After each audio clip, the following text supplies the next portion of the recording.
All right, so the plot thickens on my pursuit of a giant buck to hunt. The other buck is back. I took a handful of pictures of him last night down in this one woodsy area I'm hunting, but in preparation for late season, I am going to move the stand closer to the CRP field. I'm going to get better access to the stand. That is the key in late season, especially when utilizing bait.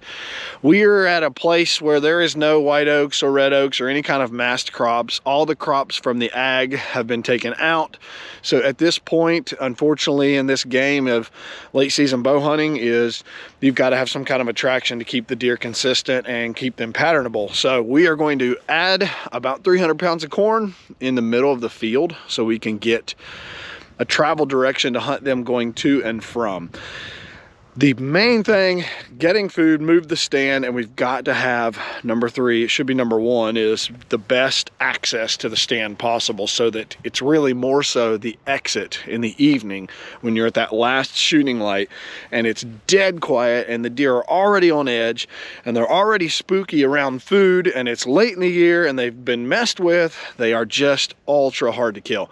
So we're gonna move the stand to a place that it may not be the best location to hunt the deer, but we're gonna make sure it's a tree that we can get in and out of clean. And then we'll put our bait based on that. Let's get after it. I just can't help but get over this. The access. It's not the best. Gosh, there's a pretty small tree that I think I'm gonna try.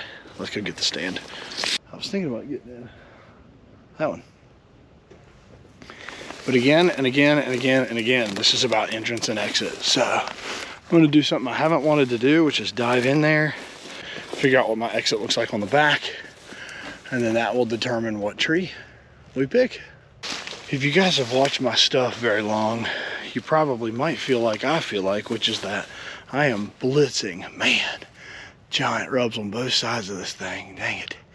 Dude, like 5 rubs here. I feel like I'm blitzing this farm is what I was trying to get at. Rub 1. Rub 2. Rub 3. Oh man, I'm gonna have to get over here and figure this out because this was going to be how I was going to enter and exit. There's literally a fence here, so it's like the deer are kind of picking a side, and I half wonder if the deer would stay in this nasty brushy thicket the whole way up instead of being in this CRP. You would think they wouldn't, but this is why they are full-time deer. So let's cross the fence and find out. Boy, there is some gnarly trails through here. Yeah, I think we can do this. I think we can make this work. The cattle are over in there. You can see the fence. I thought they were farther down in here than what they actually are. Ah, late season. Gotta check onyx here. I think we need to keep our access down here in the cattle, and then we need to utilize this deer trail to get up to our cherry tree. Okay, this is going to be the leaningest tree I have hung in a while, but we're gonna make it work.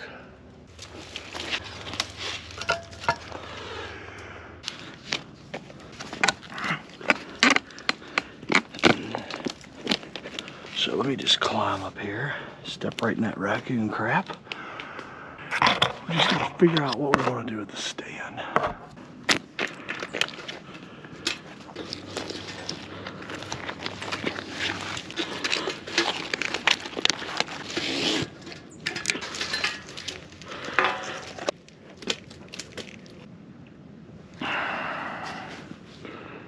Man, I think I'm gonna have to go to this tree.